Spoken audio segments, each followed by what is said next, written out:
Salut à tous et bienvenue sur PauseDev.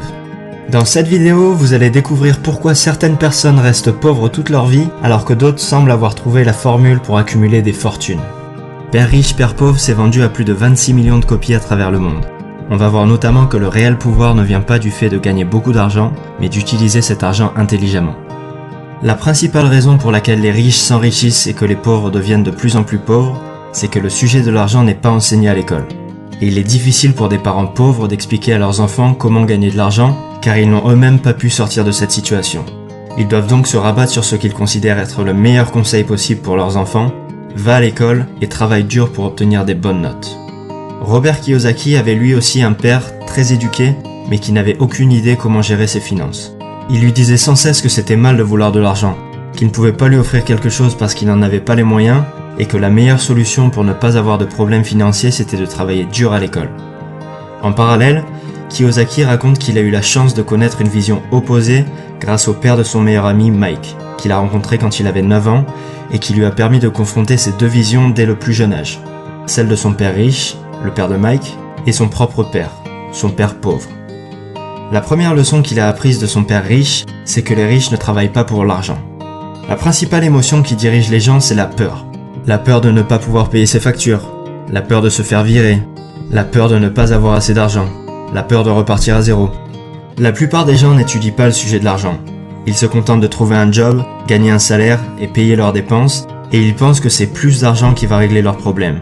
Mais ils ne réalisent pas que le problème ce n'est pas leur manque d'argent, mais leur manque d'éducation financière. Cette peur de ne pas avoir assez d'argent est couplée d'une autre émotion puissante, le désir.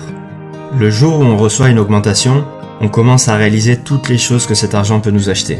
On se dit pourquoi pas acheter une plus grosse voiture, un appartement plus grand et mieux placé, et des expériences plus stimulantes et plus coûteuses, jusqu'à ce qu'on réalise qu'il nous faut plus d'argent. Et c'est comme ça que l'argent finit par prendre le contrôle de nos vies et qu'on se retrouve coincé à travailler dans un job qui nous plaît pas, simplement parce qu'on n'a pas pris le temps de s'éduquer sur le sujet de l'argent. Robert Kiyosaki appelle ça la rat race, ou la course de rats. On s'imagine un rat de laboratoire courir dans sa cage pour trouver une sortie, alors que son sort est déjà scellé. La première clé consiste à réaliser qu'on ne peut pas se contenter de tirer 100% de nos revenus de notre travail salarié, pour ne pas se retrouver coincé dans la course de rats. Ce qui importe, c'est pas combien d'argent vous gagnez, c'est combien d'argent vous gardez.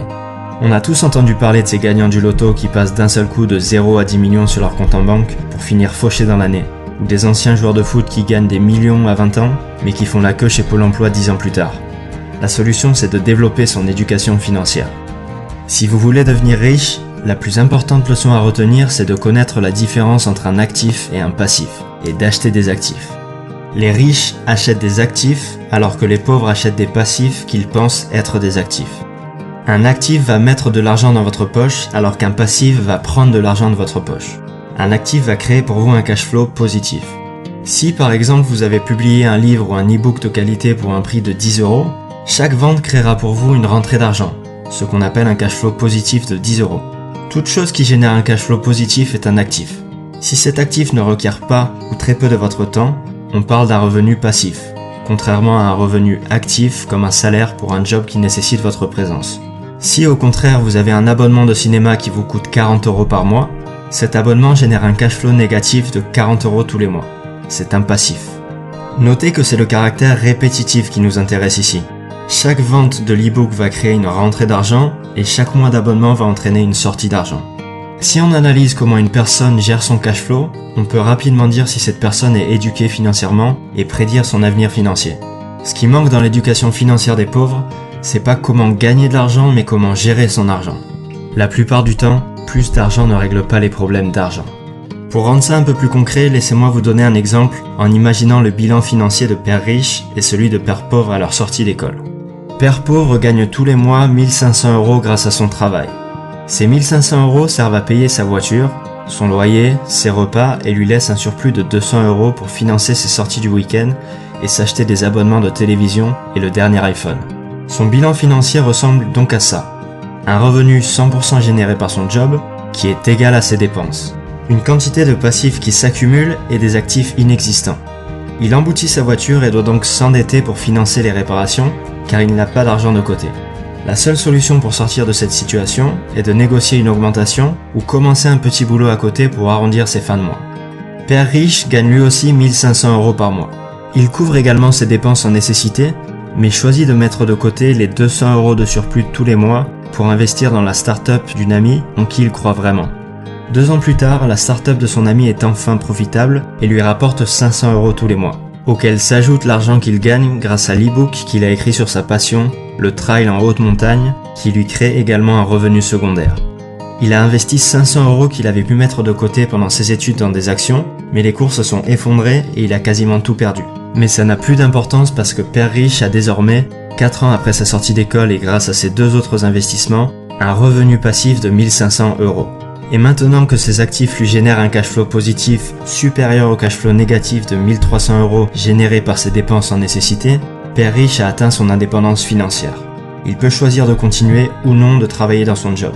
Son bilan financier ressemble donc à ça, un revenu qui provient pour 50% de son job et pour 50% de ses actifs, nettement supérieur à ses dépenses et beaucoup plus d'actifs que de passifs.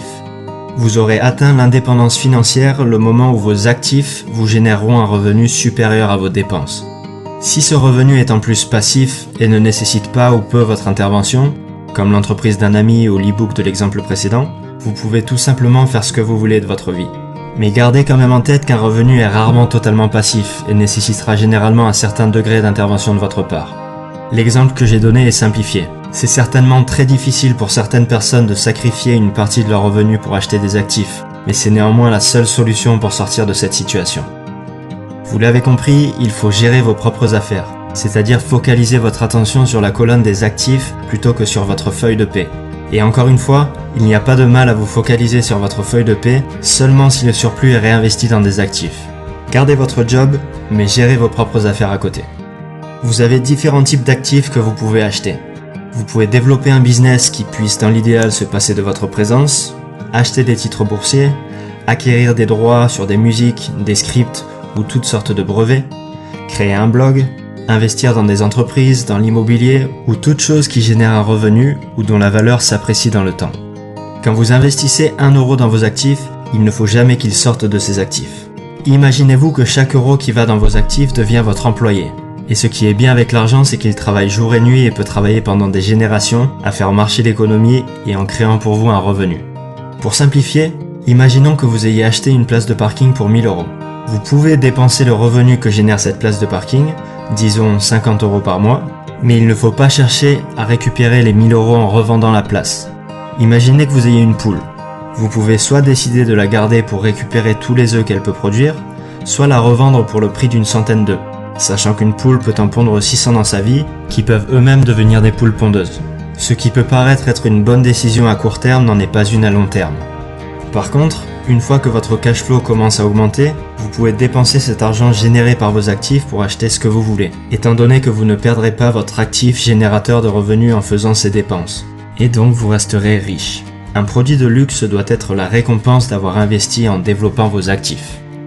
Maintenant que vous avez développé vos propres affaires, vous allez pouvoir découvrir le plus grand secret des riches qui leur permet de garder leur avance. Les sociétés. Kiyosaki détruit le mythe selon lequel les riches payent pour les pauvres en expliquant que c'est la classe moyenne qui paye. Simplement, les riches utilisent les sociétés qu'ils possèdent pour financer leurs dépenses en passant un maximum en frais d'entreprise, qui sont moins taxés que les salaires. C'est donc les revenus de la classe moyenne qui sont majoritairement visés par les impôts. Je passe rapidement sur ce point-là parce que ça s'applique plus difficilement pour les PME en France, qui sont beaucoup plus taxés qu'aux États-Unis. La dernière leçon que j'ai retenue de ce livre, c'est que les riches inventent l'argent. Il faut d'abord développer nos connaissances avant de chercher à gagner de l'argent. Avant de commencer à investir, il faut d'abord apprendre à investir. Et grâce à ces connaissances, vous allez pouvoir créer de l'argent à partir de rien grâce à vos idées. Mais ce qui fera réellement la différence est déjà en vous. Dans le business et dans la vie, c'est pas ceux qui sont intelligents qui réussissent, mais ceux qui sont audacieux.